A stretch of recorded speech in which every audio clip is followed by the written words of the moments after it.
साथ ईरान ऐं अमेरिका में ॻाल्हियूं बिना नतीजे ख़त्म थी वियूं आहिनि। धुरियूं मुआदे ते पहुचण में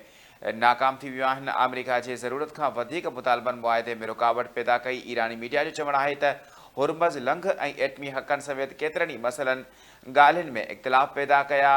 अमेरिका हर उहो कुझु घुरियो आहे जेको जंग दौरान हासिल न थी सघियो। मुआदे ते न पहुचण बावजूदि हुरमज़ लंघ जी सूरत हाल ते तब्दील न थींदी। अहम ख़बर खां मूंखे आगाह करे ॾियो नाज़रीन। ईरान ऐं अमेरिका में ॻाल्हियूं बिना नतीजे ख़त्म थी वियूं आहिनि। धुरियूं मुआदे ते पहुचण में नाकाम थी वियूं आहिनि। ईरानी मीडिया जो चवणु आहे त अमेरिका जी ज़रूरत खां वधीक मुतालबनि मुआदे में रुकावट पैदा कई। हुरमज़ लंघ ऐं एटमी हक़नि समेत केतिरनि ई मसइलनि ॻाल्हियुनि में इख़्तिलाफ़ पैदा कया आहिनि। ईरानी मीडिया जो चवणु आहे त अमेरिका हर उहो कुझु घुरियो आहे जेको जंग दौरान हासिल न थी सघियो आहे।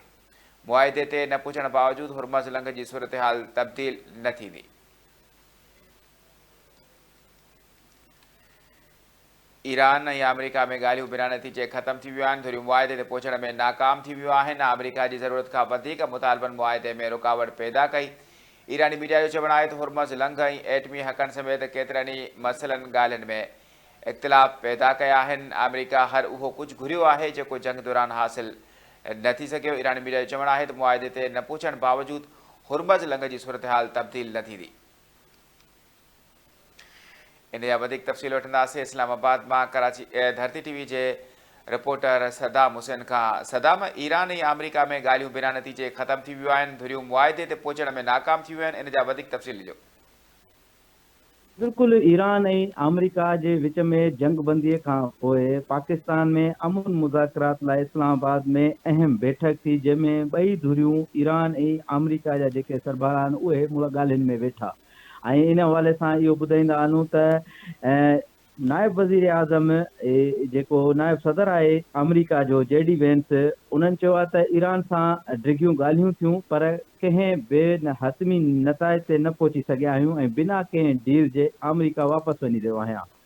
अमरीकी नायब सदर जो इहो चवणु हो त ॻाल्हियूं मुकमल थियण खां पोइ नायब सदर ब्रीफिंग दौरान ॿुधायो त ईरान सां डिघे अरसे ताईं ॻाल्हियुनि जो सिलसिलो जारी रहियो, पर अफ़सोस जी ॻाल्हि आहे त अञा ताईं कंहिं बि हतमी नतीजे ते न पहुता आहियूं ऐं ॻाल्हि अमेरिका खां वधीक ईरान जे लाइ नुक़सानकार आहे। अमरीकी सदर इहो चयो त 21 कलाक जो ॻाल्हियुनि जो सिलसिलो जेको आहे सो जारी रहियो, जिन में मुख़्तलिफ़ मामलनि ते बहस कयो वियो। अमरीकी सदर इहो चयो त असां नेक नियती सां शिरकत कई ऐं पंहिंजूं शर्तूं साफ़ नमूने सां पेश कयूं, पर ईरानी अमरीकी शर्तूं क़बूल करण खां इनकार कयो। JD वेंस इहो बि चयो त असां बिना कंहिं मुआदे जे वापसि वञी रहिया आहियूं ऐं ईरानी वफ़द तरफ़ां जोहरी हथियारनि बाबति को बि वाज़े अज़म नज़र न आयो। असांखे वाज़े ऐं मुस्बत यकीन ॾियणु घुर्जे त ईरान जोहरी हथियार हासिल करण जी कोशिश न कंदो। ब्रीफिंग दौरान अमरीकी सदर जेको नायब सदर आहे JD वेंस, उन वज़ीर आज़म शहबाज शरीफ़ ऐं फील्ड मार्शल आसिम मुनीर जो बि थोरो मञियो, जंहिंखां पोइ हू पंहिंजे वफ़द सां गॾु इस्लामाबाद मां रवानो थी वियो आहे। ॿिए तरफ़ जेको ईरानी मीडिया आहे, ईरान जो जेको तर्जुमान आहे इस्माइल बकाई, उन चयो आहे त 24 कलाकनि दौरान ॻाल्हियुनि जे अहम मौज़ुनि ते मुख़्तलिफ़ पहलुनि ते बि गुफ़्तगू थी ऐं इन सां गॾु हुन इहो बि चयो त कंहिंखे बि एतिरी जल्दी मुआदे जी तवक़ो मुतक़े न आहे। ऐं इस्माइल बकाए इहो बि चयो त मसइलनि जी हालतुनि जी पेचीदगी बि अहम नुक़्तो आहे ऐं कुझु नवां मौज़ू बि इन्हनि ॻाल्हियुनि में शामिल आहिनि। इस्माइल बकाईअ चयो त असीं पाकिस्तान जा शुक्रगुज़ार आहियूं जे इन्हनि ॻाल्हियुनि जी मेज़बानी कई। पाकिस्तान ॻाल्हियुनि जे अमल खे अॻिते वधाइण में मुस्बत किरदारु अदा करे रहियो आहे। ईरानी अमलदार मूजिबि ईरान ख़िलाफ़ जंग जी मुकमल ख़ात्मे, इलाइक़े जी सूरतहाल ते ॻाल्हि ॿोल थी, सिफ़ारती अमल जी कामयाबी दारो मदार धुर जी संजीदगीअ ते आहे। ॿिए तरफ़ इहो ॿुधाईंदा आहियूं त जेके मुतालबा हुआ त अमेरिका 30 ॾींहंनि जी जंगबंदी थो चाहे, उन ते ईरान चयो त हमला मुकमल तौर ते बंदि कया वञनि। उन्हनि जी ज़मानत घुरी वई ईरान तरफ़ां। अमेरिका जो मुतालबो हो त एटमी सहूलियतुनि खे ख़तमु कयो वञे, कॾहिं बि एटमी हथियार तयारु न कया वञनि ऐं यूरोनियम जी अफ़सरदगी ख़तमु कई वञे।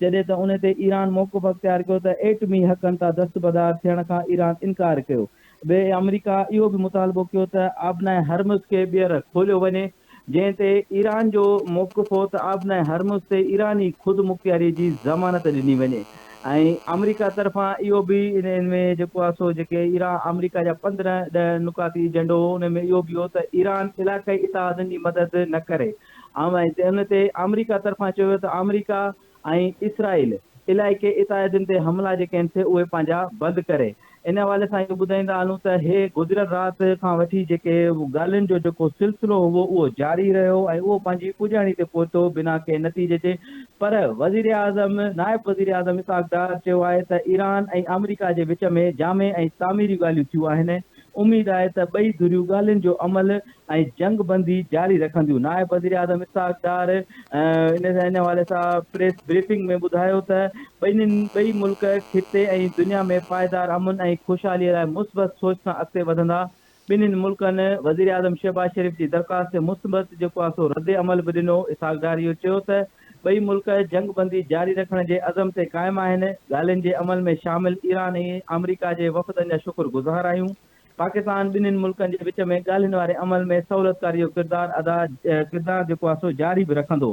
नायब वज़ीर आज़म इसहाक़ डार इहो बि चयो त धुरुनि जे विच में जामे ऐं तामीरी ॻाल्हियुनि जा केतिरा ई दौर थिया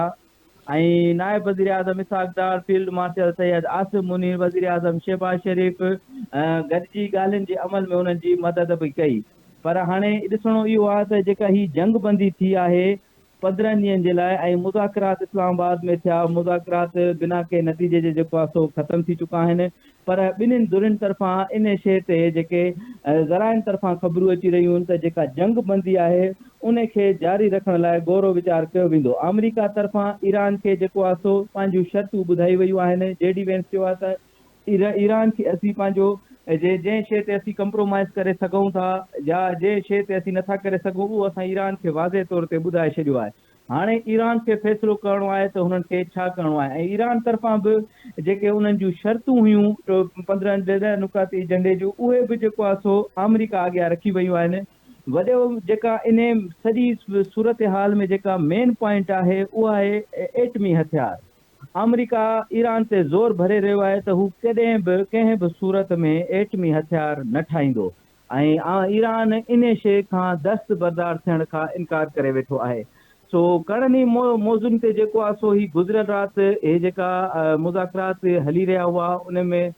सुठी जेका असां मोट बि मिली आहे ऐं इन शइ जी उमेद ज़ाहिर कई वई आहे त ॿई धुरियूं हिन वक़्तु वापसि हली वयूं आहिनि पर पूरी उमेद आहे त जेका जंग बंदी कराई वई आहे 15 ॾींहंनि जी इन खे जेको आहे सो हू बरक़रार रखंदा ऐं इन खां पोइ जेको आहे सो हिनमहिल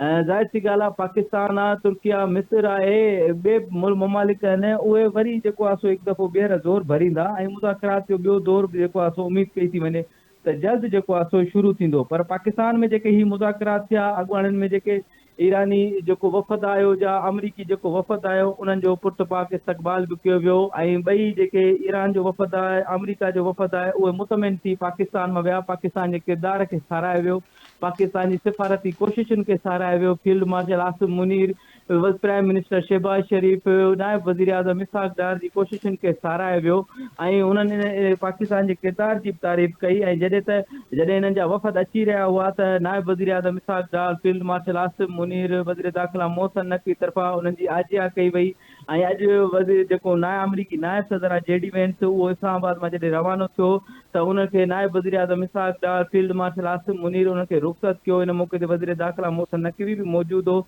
ऐं तव्हां उन्हनि जे चेहरनि ते ॾिसी सघो था ख़ुशी